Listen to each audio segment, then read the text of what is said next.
তুমি বলতে পারছো না মালামা? হ্যাঁ, তুমি তো আমার মা, তুমি কি বলতে পারছো না যে উনি কিভাবে পুজো দিচ্ছে? দেখতে পাচ্ছ না এতদিন যে ঘরটা পড়ে রয়েছে সোনা আমার কাছে, একটা ডাব দিতে পারছো না? ঘরটাকে পেটে শো করে রেখে দিয়েছে আর গামছার ওপরে দিয়ে দিয়েছে। তুই আবার কলিযুগে দেবতা, ভগবানকে ভালোবাসিস? হ্যাঁ, ভগবানকে ভালোবাসিস তুই? স্বার্থপর মহিলা, তুই নিজেকেই ভালোবাসতে পারিস, তুই আবার ভালো অন্যকে কি বাসবি? আগে নিজেকে ভালোবাসতে চাই। সবসময় টাকা টাকা টাকা করে পাগল। কে নিয়ে যাবে রে টাকা পয়সা? মরে গেলে তোকে এমনি পুড়িয়ে দেবে, কিছু গায়ে জামা কাপড়ও থাকবে না। আর তোর ছেলে কি করবে জানিস? মরেছে ঠিক হয়েছে, থু ফেলবে তোর গায়ে। কেন? টাকা রেখে দিয়ে যাবি, ওই টাকাটাই দেখবে। তাই জন্য ভগবান মানুষের জন্য কিছু করে যাও, যেহেতু আমিও তোমার কাছে গিয়ে সম্মান করে আছি। হ্যাঁ, আমার যেমন অনেক স্বপ্ন আছে।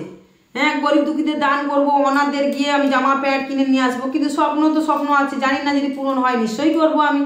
আমার অনেক স্বপ্ন আছে। আমি একটা মন্দির বানাবো মায়ের জন্য, মার কাছে আসবে। মা বলেছে, কত স্বপ্ন আমাকে দিয়েছেন মা, যে আমার কাছে ফিতে বেঁধে গেট বেঁধে দিয়ে যাবে, মানত করে দিয়ে যাবে, কত স্বপ্ন মা দিয়েছেন। ভোলা মশাই একটা বড় করতে বলেছেন, এটা তো আজকের কথা না, কত দিনের কথা বলে রেখেছি আমি। ভোলা মশাই একটা বড় হবে, সুরঙ্গ হবে, ভোলা মশাইয়ের গায়ে আসে মাথায় এসে সব দুধ জল যে যেমন পারবে এসে ঢেলে দিয়ে যাবে, সেই নেট থেকে যে জলটা পড়বে ঘরে নিয়ে যাবে, সেটাকে করবে। মা বলে দিয়ে গেছেন, ওতে অনেকের মিরাক্কেল হবে, অনেকের কাজ হবে। আমারও তো ইচ্ছে আছে যে আমি শিবশ্যামা মাকে, এটা মাটির তো, শিবশ্যামা মাকে একটা পাথরের বা সিমেন্টের বা কিছু একটা করব। আমার মা যবে পূরণ করবে আমার স্বপ্ন, আমি যদি মনে করি আমি করবো, হয়তো দেখা যাবে, নাহলে মায়ের কত সন্তান চলে আসবে মায়ের জন্য, তাই না? ওরাই করবে, ওরাই ঠাকুর যারা বানায় তারাই অর্ডার দেবে, তারাই বানিয়ে নিয়ে আসবে। ভোলা মহেশ্বর, আমি তোমার মতন সোনা গয়না চাই না, আমার এই স্বপ্নগুলো আছে। মা একটা ভোলা মহেশ্বর বড় আমার হবে, ঠিক আছে? ওখানে সিস্টেম থাকবে, ওখানে জল ঢালবে, পুরো পাত্রে সুরঙ্গ থাকবে, বেরিয়ে যাবে। অনেক স্বপ্ন আছে, এগুলো কারণ আছে কেন করব না করব, কেন করতে বলেছেন মা। জাগ্রত প্রদীপ একটা কিনবো, এত বড় কিনবো, জাগ্রত প্রদীপের মতন প্রদীপ। 16 বছর মাটির চালিয়ে আসছে আমি, মনের মতন। আমাকে 2-3টে ভক্ত টাকা দিয়েছিল অল্প স্বল্প করে, এই ছোটো খাটো সব প্রদীপ এনে এনে বেকার হয়ে গেল টাকাগুলো। আর যা ছিল তোমরা তো বলেইছি, সব ঘটনা শুনেছো। অল্প স্বল্প কেউ দিয়েছে 2000 টাকা, কেউ দিয়েছে 3000 টাকা, কেউ 1000 টাকা দিয়েছিল আমাকে। ওই টাকা মানে প্রদীপের দাম কেউ দেয়নি।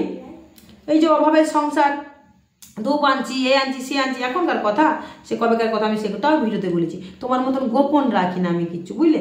আমি যা যা ভিডিওতে দেখিয়েছি, যা যা বলেছি, ব্যাস ওইটুকুনি জিনিস আমি পেয়েছি, ওইটুকুনি। এর ভেতরে আর কোনো কিছু আমার গোপন নেই। আমি যে শাড়ি পাই না, সেগুলোও আমি ভক্তদেরকে দিয়ে দিই। শাড়ি ফাড়ি আমি 2-3টে শাড়ি রেখেছি। মায়ের শাড়ি, এটা একটা শাড়ি, মায়ের শাড়িও এরকম 2-3টে, আমার টোটাল 3-4-5টে শাড়ি আছে আমার, সব ভক্তদেরকে দিয়ে দিয়েছি আমি। তোমার মতো নাকি? হ্যাঁ, তোমার মতন ওইরকম আমাকে ভেবো না, বুঝেছো? এবার শোনো,